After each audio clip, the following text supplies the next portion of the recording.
Assalamualaikum warahmatullahi wabarakatuh. Alhamdulillahilladzi ja'ala ramadhana lailata siyamil mu'minin.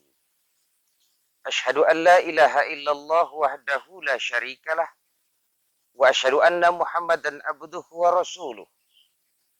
Allahumma fasalli wa sallim wa barik ala Muhammadin wa ala alihi wa ashabihil mujahidin at-tahirin. Amma ba'du, subhanaka la ilma lana illa ma 'allamtana.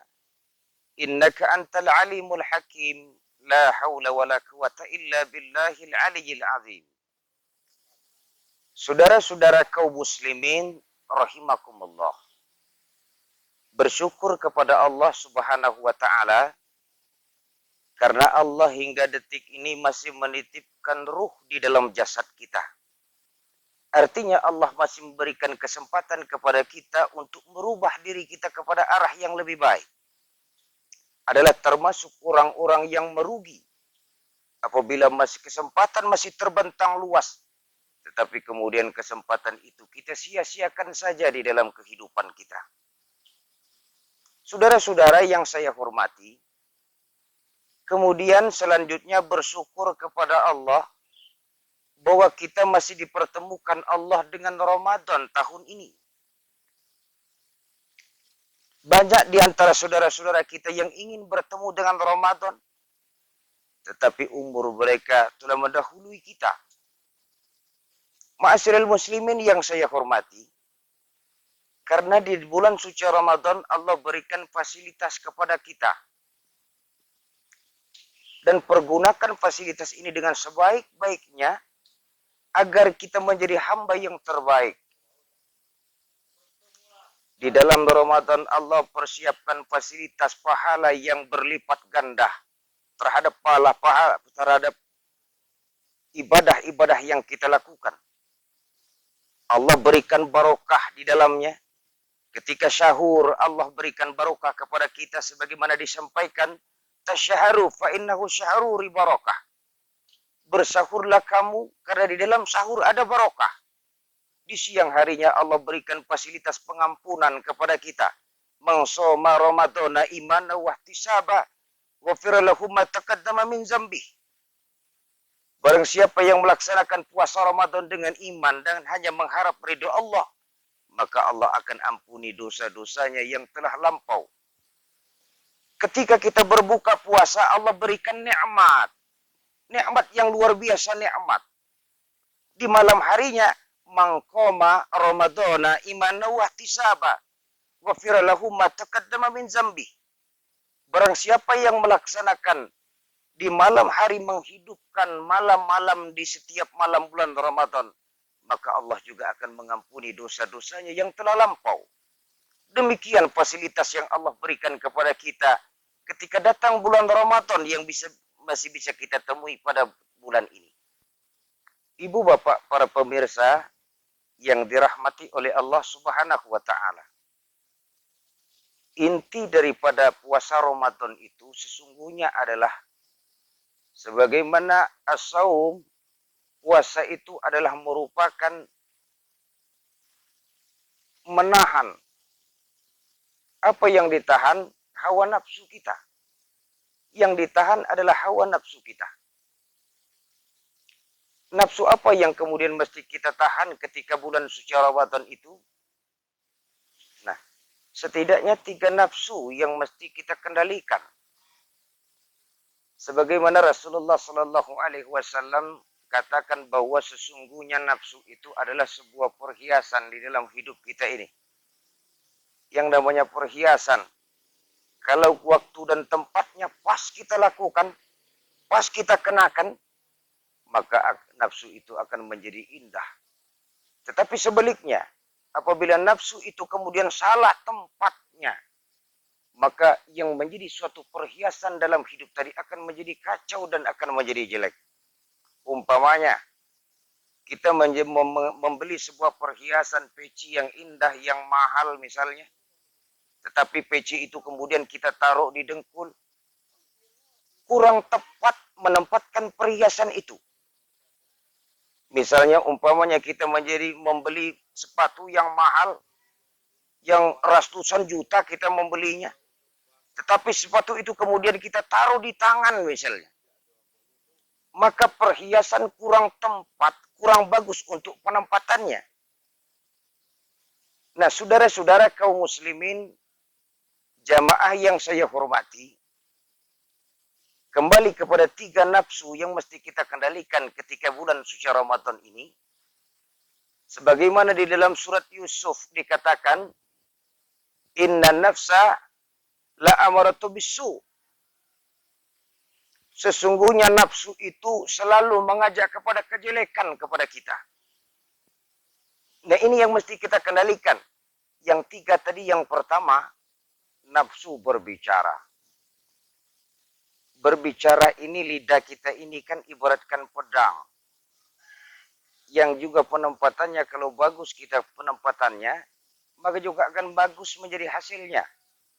Sebaliknya, kalau kita tempatkan pedang itu kepada sesuatu yang tidak pas dengan tempatnya, maka dia akan berbahaya. Sama dengan lidah kita ini.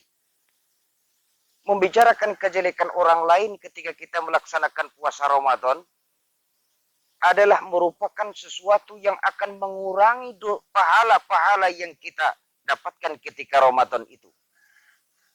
Sebagaimana Rasulullah katakan, man sataral musliman satarallahu yaumal qiyamah. Barang siapa yang menutupi aib seorang muslim, maka Allah akan menutupinya ketika di hari kiamat nanti. Ketika kita umbar-umbar kejelekan saudara-saudara kita, ketika kita bicarakan kejelekan-kejelekannya, maka akan berimbas kepada dia, terjadi coreng arang di muka. Lalu kemudian tidak ada lagi tempat dia untuk bergaul, sulit dia mengembangkan diri, maka berimbas kepada dia. Pahala kita akan habis sehabis-habisnya. Jangankan pahala kita, dosa-dosa dia pun akan kita tarik apabila kita senantiasa membicarakan kejelekan orang lain. Itulah yang pertama yang mesti kita kendalikan. Jaga mulut ini dari membicarakan kejelekan orang lain. Kemudian yang kedua, nafsu perut. Kita mesti bisa mengendalikan nafsu perut ini. Sebagaimana kita pahami bahwa ketika kita melaksanakan puasa Ramadan, dari sejak imsak sampai kepada berbuka, kita tidak bisa memasukkan sesuatu makanan atau minuman ke dalam perut kita. Kita mesti menahan. Meskipun begitu lezat makanan milik kita sendiri, ada di meja kita sendiri, halal makanan itu. Tetapi kalau belum waktunya untuk kita melakukan berbuka puasa, maka makanan ini akan menjadi haram untuk kita. Kendalikan perut kita ini ketika siang hari kita menjalankan puasa Ramadan. Kemudian yang ketiga, menahan nafsu syahwat kita. Ini mesti ditahan. Karena Ramadan akan hilang pahala-pahala Ramadan kita apabila kita berkumpul suami dan istri ketika siang hari kita melaksanakan puasa Ramadan. Di Ramadan dilarang di siang hari dan malamnya boleh. Suatu hari ada seseorang yang datang kepada Rasulullah SAW dan berkata, "Ya Rasulullah, saya ini adalah hamba yang berdosa ya Rasul." "Dosa apa yang kau lakukan?" kata Nabi. "Saya kumpul dengan istri saya ya Rasul." "Lah iya," kata Rasulullah, "kamu yang berdosa. Lalu untuk menebus dosa saya ini apa yang mesti saya lakukan ya Rasulullah?" Lalu kemudian kata Nabi, "Kalau memang itu yang kau lakukan, kau mesti puasa mutawaliyat namanya. Puasa 2 bulan berturut-turut. Tidak pernah terputus." Lalu orang ini katakan, "Ya Rasulullah, saya ini jangankan 2 bulan ya Rasulullah. 1 bulan saja saya nggak tahan ya Nabi." "Kamu nggak tahan?" "Nggak tahan ya Rasulullah."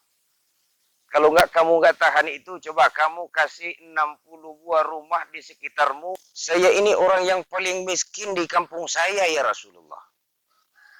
Nah, kalau begitu kata Rasul, lalu Rasulullah ke dalam sebentar, lalu keluar beliau beliau bawa kurma, lalu kemudian beliau katakan, nah ini kurma bawa ke rumahmu, kau konsumsi sendiri, kau makan bersama keluargamu.